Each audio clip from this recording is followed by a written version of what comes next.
नाम की तो महिमा ही खत्म हो गई। फिर तो कुछ भी जप लो, हो जाएगी मुक्ति। फिर तो कोई बंधन ही नहीं, किसी भी गुरु के पास चले जाओ, कोई भी नाम जप लो, झूठा सच्चा सब एक ही है। लेकिन ऐसा नहीं है। कबीर साहब समझा रहे हैं, सतगुरु सोई सतनाम बतावे और बाकी गुरु कोई काम ना आवे। यानी गुरु तो बहुत बैठे हैं दुनिया में, एक ईंट उठाओ तो 4-5 गुरु तो ईंट के नीचे बैठे होंगे, इतने गुरु हैं संसार में। अरे बहुत गुरु हैं जगत में, कोई न लागे तीर और सभी गुरु बह जाएंगे, जागृत गुरु कबीर। कहते हैं सब बह जाएंगे, समय के साथ सब निकल जाएंगे, एक भी गुरु वापस नहीं आने का। चाहे कितना ही पहुंचा गुरु कोई ना हो, कितना ही बड़ा पहुंचा हो, तुम कहो गुरु की तो बस परमात्मा ही है, जाने के बाद दोबारा आके दिखा दे, ये सब बह जाएंगे, समय के साथ बह जाएंगे। जागृत गुरु कबीर, केवल एक कबीर गुरु है जिसको इस काल का, इस समय का कोई फर्क नहीं पड़ता। वो कल चले जाएं, कहो आज वापस आ जाएं, वो 100 साल पहले चले गए, कहो आज वापस आ जाएं, वो 1000 साल पहले चले गए, कहो आज वापस आ जाएं। वो कभी भी आ सकते हैं, कभी भी प्रकट हो सकते हैं। 120 साल पूरे करने के बाद, 250 साल के बाद गरीबदास जी को मिले, सोने का छत्र चढ़ा हुआ है मंदिर में, जाके देखो। कबीर साहब मिले घासीदास जी को, कबीर साहब मिले घीसा साहिब को, कबीरदास मिले दादू दयाल को, कबीर साहब मिले संत नाभा को। 100 साल बाद जाने के बाद मगर में जब गुप्त हो गए, उसके 100 साल बाद मिले। यानी कबीर साहब एक ऐसे गुरु हैं जिसके लिए ये बाउंडेशन लगती नहीं है कि वो कब आए और कब गए। वो जागृत गुरु हैं, वो हमेशा जागे हुए हैं, वो कभी प्रकट हो जाए तुम्हारे सामने। इसी प्रकार मदन साहिब के सामने भी गुरु जी प्रकट हुए, कबीर साहब प्रकट हुए। मदन साहिब कौन? उत्तर प्रदेश में ही जौनपुर जिले में एक संत हुए मदन साहिब, अष्टांग योग सिद्ध थे।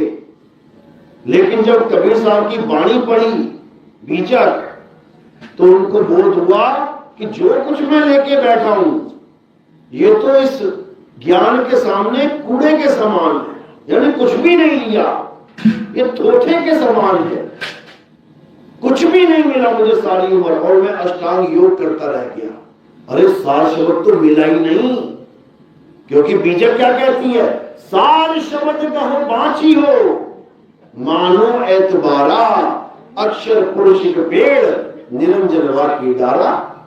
अगर बचना चाहते हो जन्म मरण से, तो सार शब्द का भेदी गुरु ढूंढो, सार शब्द का बोध करो। ये वाणी सुन के, वाणी पढ़ के मदन साहिब की जन्मों जन्मों की जो भक्ति थी, संस्कार थे, जाग गए, लग गए ढूंढने, कहां मिले सार शब्द, कहां मिले सार शब्द। सार शब्द मिलने में नहीं आया। फिर क्या हुआ? एक दिन कसम खा ली, या तो परमात्मा आके मुझे खुद बताए कि सार शब्द क्या है, नहीं तो आज से 7 दिन के बाद मैं अपनी गर्दन काट लूंगा। बैठ गए भक्ति में, 7 दिन तक बैठे रहे, याद करते रहे मालिक को, आ जाओ आ जाओ आ जाओ, बताओ। नहीं आए कबीर साहब। 7 दिन के बाद जब उठे, तब तलवार उठा के जब मारने लगे गर्दन पे, तब प्रकट हुए बंदी छोड़। कहते मदन क्या हो गया? कहते क्या चाहिए, क्यों आत्महत्या कर रहा है? कहते जो मुझे चाहिए वो आप नहीं दे सकते, आपके बस की बात नहीं है, मुझे जो चाहिए वो केवल वो दे सकता है।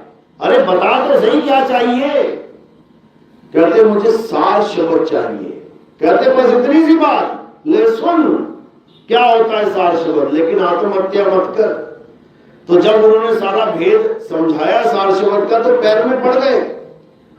कहते महाराज ऐसा दिव्य ज्ञान जिसके बिना हम सब भवसागर में लटके हुए हैं, उल्टे लटके पड़े हैं, मां के गर्भ में उल्टे हैं सारे।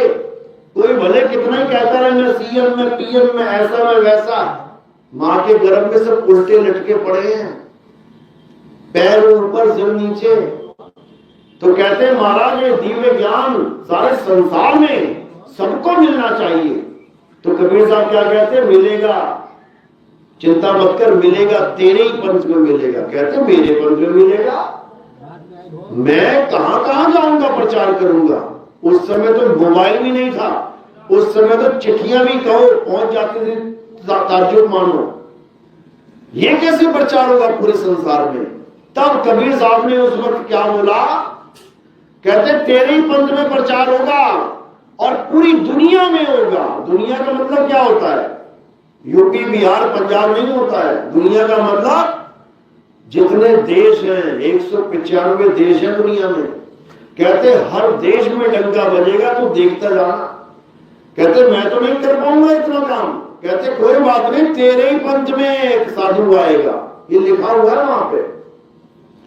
कहते हैं मदन चिंता मत कर, चारों दिशाओं में सतनाम का झंडा गड़ेगा, सतनाम का झंडा लहराएगा और तेरे पंथ में ही वो ज्ञान चलेगा कि सारा संसार इस पंथ को जानेगा। अभी इस पंथ को गुप्त रखना है। इसको कब तक गुप्त रखना है, कबीर सागर में भी समझाया था। 12 पंथ काल पुरवाना, भूले जीव न जाए ठिकाना। 13वें पंथ हम ही चले आए, सब पंथ मेट के एक पंथ चलाए। कब चलेगा ये, जब 12 पंथ का नाश होगा। मूल ज्ञान तब लग छुपाई, जब लग 12 पंथ ना मिट जाए। तो 12 पंथ कौन सा है, ये गरीबदास जी का पंथ है। गरीबदास जी के पंथ में ही एक काल का दूत बताया कि हंस मुनि काल का दूत आएगा, बहुत बड़ा प्रचार करेगा, वो बहुत जीवों को बताएगा Kabir is God, Kabir is God, Kabir भगवान।